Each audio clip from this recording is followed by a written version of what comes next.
Mon père est allé voir le professeur pour lui dire « Daniel va manquer une journée, pas parce que j'étais malade, c'est qu'il avait affaire justement à aller fouiller dans les fameux entrepôts à Montréal avec ma mère. Puis il n'y avait personne qui surveillait le magasin. Fait qu'il dit, coudonc, qui d'autre que le jeune prodige pour essayer de musicalement satisfaire les clients, s'amuser avec ça. J'ai adoré l'expérience.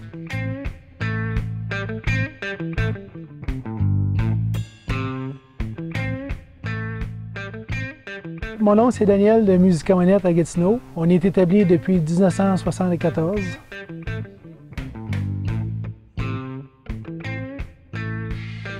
Moi, j'ai commencé à l'âge de 9 ans. Juste savoir que j'étais dans mon petit royaume, dans mon petit milieu, c'est travailler là-dedans, servir les clients, écouter la musique, en découvrir tous les jours. C'est justement à l'âge de 9 ans que papa a signé son contrat. On a eu le local qu'on a commencé. Puis mon père, à la maison, quand il achetait un disque, que ce soit un 45 tours ou un long jeu, peu importe la catégorie musicale que c'était, il en achetait tout le temps deux. Un pour son fils, un pour lui-même. J'aime trouver la petite trouvaille qu'ailleurs que tu n'as pas, qu'ici qu'on peut avoir. C'est ça que j'aime. Je pense dans l'âme, une certaine partie, oui, collectionneur. Je peux être collectionneur dans l'âme. Comme vous remarquez avec l'inventaire que j'ai ici, c'est pour le montrer aux gens, regarde, la collection est là, elle est disponible, vous pouvez l'acheter, vous pouvez la consommer.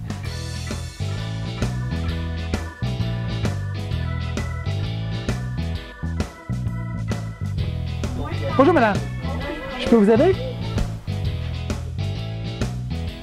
Laquelle a saison, les 3 saisons? Non.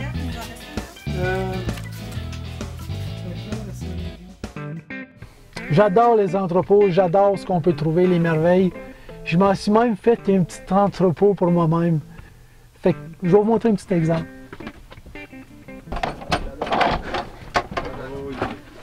Ici. T'en veux-tu? Je vais te montrer ça.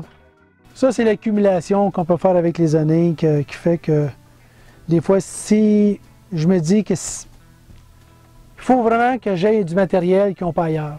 Puis je m'amuse à trouver un petit peu de tout. Il y en a qui vont se reconnaître là, mais qui disent chez Monette, ils ont tout. Il faut que j'aie ce que les gens veulent. C'est comme une maladie. C'est quasiment 100 000 45 tours qui dort dans la cave, qui dort dans mon sous-sol. Pas loin de 100 000 45 tours. Éventuellement, on dit un jour, vendre sur l'Internet, un jour, ça va avoir une certaine valeur. Malheureusement, c'est un produit qui est encore accessible, qui est ici, mais que finalement qui dort.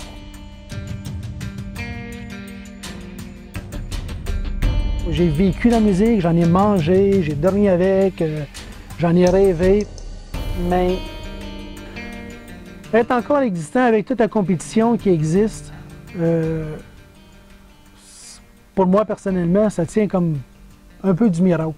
Ça tient du miracle, c'est faut aimer son métier. J'aime mon métier, j'aime ce que je fais, j'apprends à vivre avec. Tous les jours, il me fascine. J'ai pas de mots pour expliquer que je pense que c'est une drogue. Ça serait du suicide, quelqu'un partir en affaires dans la musique, qui voudrait commencer dans la musique, c'est qu'on sait que c'est en déclin, dû à la nouvelle évolution, comme j'expliquais tantôt, le fameux MP3 et compagnie, les ordinateurs avec l'iTunes et le téléchargement illégal. Maintenant, aussi longtemps qu'il n'y a pas de loi qui supporte ça, pourquoi payer quand c'est du gratuit? Bonjour, besoin d'aide? Hey. J'ai besoin d'une chanson karaoké de Neil Diamond, If I Don't See You Again. Abracadabra dans le Neil Diamond? Ouais. Puis il n'est pas là?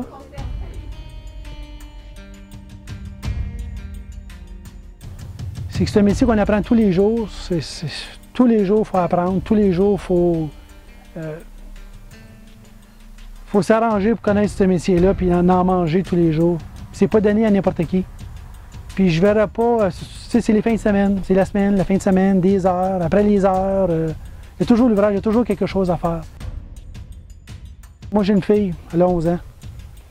Je la verrai pas là-dedans. Ma fille, musicalement, elle adore la musique. Mais de là en faire un métier, trouver une job 9 à 5, il n'y a rien de meilleur, je pense.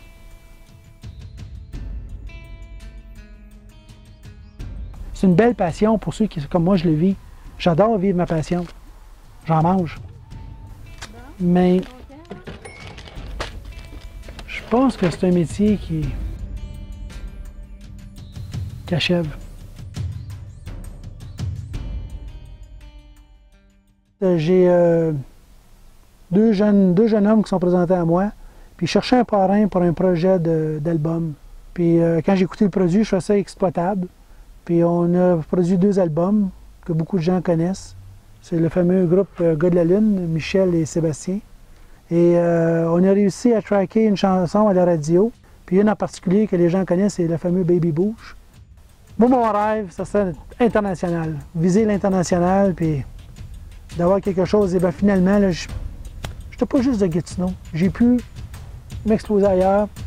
Fait que je pense que Musica Manette, Gars de la Lune, ça prend des loin.